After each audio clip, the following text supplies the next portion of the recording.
വിശുദ്ധ മത്തായി എഴുതിയ സുവിശേഷം 20-ാം അധ്യായം 1 മുതൽ 16 വരെയുള്ള തിരുവചനങ്ങൾ. സ്വർഗരാജ്യം തൻ്റെ മുന്തിരിത്തോട്ടത്തിലേക്ക് ജോലിക്കാരെ വിളിക്കാൻ അതിരാവിലെ പുറപ്പെട്ട വീട്ടുടമസ്ഥന് സദൃശ്യം.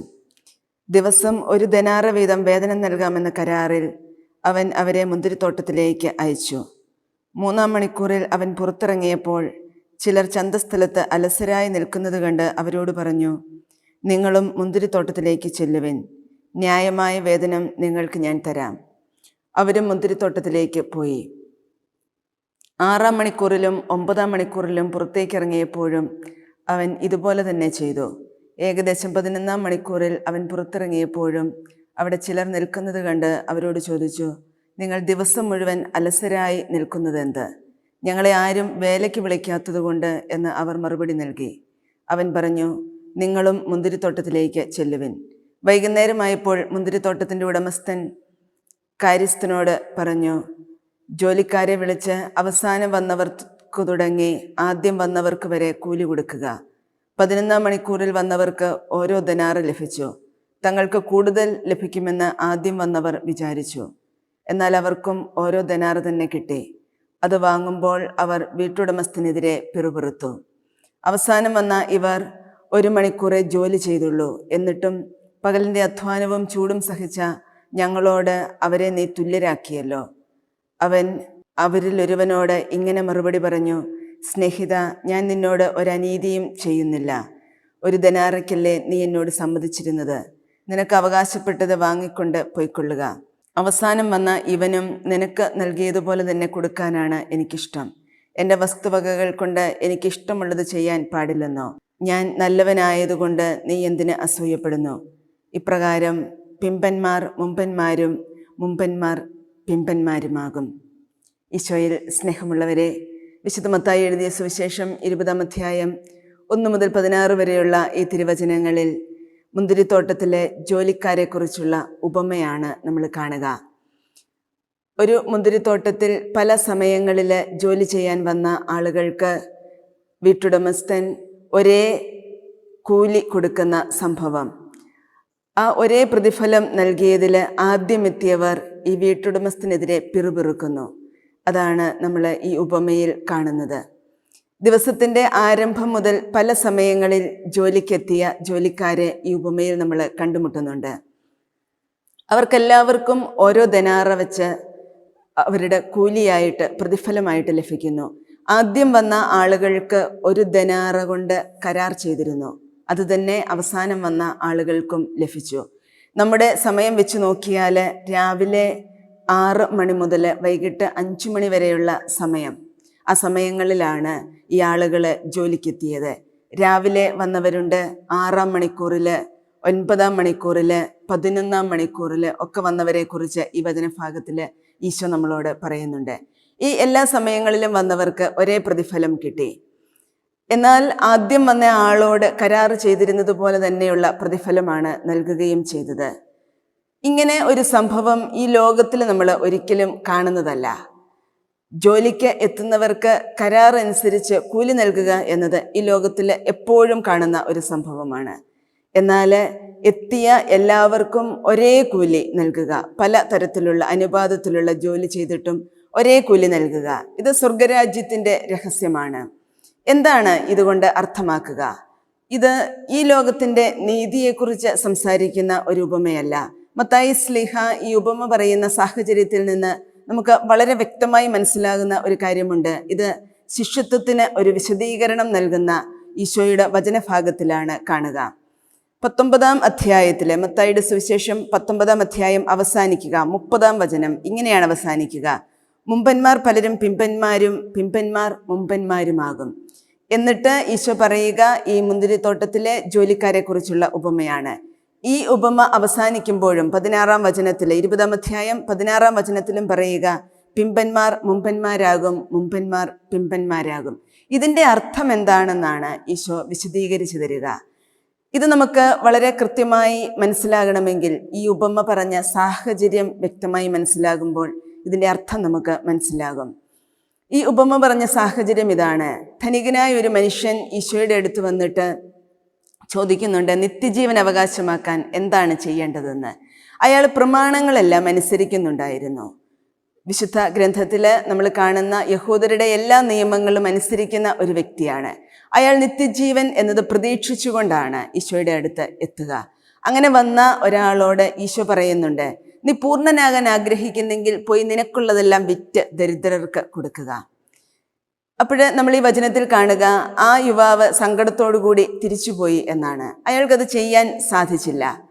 ഈ സമയത്ത് ഈശോ ശിഷ്യത്വത്തെക്കുറിച്ച് ശിഷ്യന്മാരെ പഠിപ്പിച്ചു കൊടുക്കുകയാണ്. ഇങ്ങനെ സ്വർഗരാജ്യത്തിൽ പ്രവേശിക്കുക എന്നത്, രക്ഷപ്പെടുക എന്നത് വളരെ ദുഷ്കരമാണെന്ന് ശിഷ്യന്മാർക്ക് കുറച്ചുകൂടി ബോധ്യപ്പെട്ടപ്പോൾ ശിഷ്യന്മാരുടെ പ്രമുഖനായ പത്രോസ് ഈശോയോട് ചോദിക്കുന്നുണ്ട്. 27-ാമത്തെ വചനത്തില്, 19-ാം അധ്യായം 27-ാം വചനത്തില്, ഞങ്ങളെല്ലാം ഉപേക്ഷിച്ച് നിന്നെ അനുഗമിച്ചിരിക്കുന്നു, ഞങ്ങൾക്ക് എന്താണ് ലഭിക്കുക? ഈ പറയുന്ന വചനത്തിൻ്റെ അർത്ഥം നമുക്ക് വ്യക്തമാക്കി തരുന്നതാണ് ഇന്ന് നമ്മൾ ഈ വായിച്ചു കേട്ട ഉപമ. അവിടെ ഈശോ പറയുന്നുണ്ട്, ശിഷ്യത്വം എന്ന് പറയുന്നത് നീ ഉപേക്ഷിക്കുന്നതിൻ്റെ പകരമായിട്ട് ഒരു പ്രതിഫലമായിട്ട് ലഭിക്കുന്ന ഒന്നല്ല, മറിച്ച് ഉപേക്ഷിക്കുന്നതിനേക്കാളും 100 ഇരട്ടി നിനക്ക് ലഭിക്കുന്നു, നിനക്ക് നിത്യ ജീവനും ലഭിക്കുന്നു. ഇതാണ് ശിഷ്യത്വത്തെക്കുറിച്ച് ഈശോ പഠിപ്പിച്ചു കൊടുക്കുക. ഇങ്ങനെ പഠിപ്പിക്കുമ്പോൾ ശിഷ്യന്മാർക്ക് ഇത് മനസ്സിലാക്കാൻ ബുദ്ധിമുട്ടുള്ളത് കൊണ്ട് ഒരു ഉപമയിലൂടെ ഈശോ ഇത് വ്യക്തമാക്കി കൊടുക്കുകയാണ്. ഇസ്രായേലിൻ്റെ ദൈവത്തെക്കുറിച്ചുള്ള അറിവ് ആണ് പത്രോസിന് ഉള്ളത്.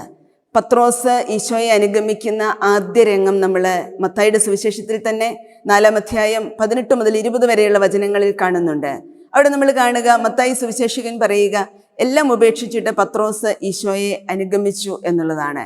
അങ്ങനെ ഉപേക്ഷിച്ച പത്രോസിൻ്റെ ഉള്ളിലുണ്ടായിരുന്നു ഇതിന് എന്ത് പ്രതിഫലമാണ് ലഭിക്കുക എന്നുള്ളത്. കാരണം ഇസ്രായേലിൻ്റെ ജീവിതത്തിൽ നമ്മൾ കാണുക, കൽപ്പനകൾ പാലിച്ചാൽ നിങ്ങൾക്ക് രാജ്യം പുനഃസ്ഥാപിച്ചു നൽകും, നിങ്ങൾക്ക് രാജ്യം ലഭിക്കും, നിങ്ങൾ എൻ്റെ ജനമായിരുന്നാൽ ഞാൻ നിങ്ങളുടെ ദൈവമായിരിക്കും. ഇങ്ങനെയുള്ള ഒരു ഉടമ്പടിയുടെ ബന്ധം, കൽപ്പന പാലിച്ചാൽ അതിന് പ്രതിഫലം ലഭിക്കുന്ന തരത്തിലുള്ള ഒരു ബന്ധമാണ് ഇസ്രായേലും ദൈവവും തമ്മിൽ ഉണ്ടായിരുന്നത്. ഇത് വളരെ വ്യക്തമായിട്ട് അറിയാമായിരുന്നത് കൊണ്ടാണ് ഈശോയോട് ചോദിക്കുക, എല്ലാം ഉപേക്ഷിച്ച് ഞങ്ങൾ നിന്നെ അനുഗമിച്ചിട്ടുണ്ട്, എന്താണ് ഞങ്ങൾക്ക് ലഭിക്കുക? പത്രോസിനെ സംതൃപ്തിപ്പെടുത്തുന്ന ഒരു ഉത്തരമാണ് ഈശോ പറഞ്ഞത്.